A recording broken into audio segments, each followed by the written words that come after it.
Staff selection commission junior Hindi translator और senior Hindi translator की परीक्षा देकर आए हुए मित्रों के लिए आज के प्रश्न पत्र की एक छोटी सी समीक्षा करने जा रहा हूँ।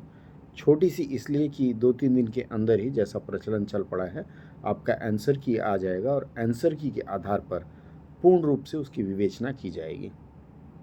आज का पेपर वास्तव में कुछ अलग ढंग से था।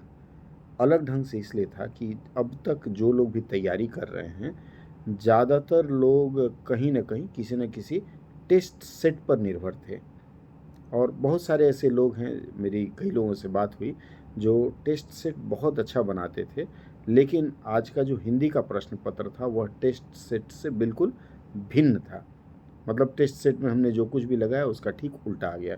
उल्टा कुछ इस तरह आया जैसे एक वाक्य दिया हुआ है, उस वाक्य में पूछा गया इसमें वर्तनी की अशुद्धियाँ कौन कौन सी हैं, या फिर वाक्य दे दिया गया उसमें आपसे सर्वनाम के प्रयोग या कुछ इस तरह के प्रयोग, मतलब सीधा सवाल न दाग करके घुमा फिरा करके इसमें सवाल किया गया। इस आधार पर हिंदी वाला जो लोगों ने बताया कि हिंदी के प्रश्न पत्र को हल करने में अमूमन लोग 30 से 40 मिनट में ख़त्म कर लेते थे, वहीं 50 से 55 मिनट लगा। अधिक समय लगने के कारण कुछ प्रश्न लोगों को छोड़ना भी पड़ा। ठीक यही हाल अंग्रेजी का भी हुआ। अंग्रेजी में PQRS का जो सीक्वेंस दिया जाता है वह सीक्वेंस बड़ा कठिन था। अब जैसे हिंदी में संधि, समास, वाच्य इस तरह के शब्द नहीं पूछे गए थे, उसी तरह से अंग्रेजी में भी जो ट्रेडिशनल प्रश्न हैं उन्हें कम कर दिया गया था। ज़्यादातर ऐसे प्रश्न दिए गए थे जो घुमा फिरा करके पूछे गए हों और उसमें भी लोगों को अधिक समय देना पड़ा था। इस आधार पर कई लोगों से मेरी बात हुई तो ऑन एन एवरेज मैंने देखा है कि लोगों ने 165 से लेकर के 175 तक प्रश्न हल किया है। ये जो 165 से 175 तक जो हल करने वाले बंधु हैं, उनकी संख्या 60% है। लगभग 30% ऐसे लोग हैं जो 130 नहीं पार कर पाए, कारण कि अंग्रेजी के प्रश्नों में उलझ कर रह गए थे। बाकी सदा की भांति 200 हल करने वाले भी काफ़ी लोग हैं और 195 हल करने वाले भी काफ़ी लोग हैं।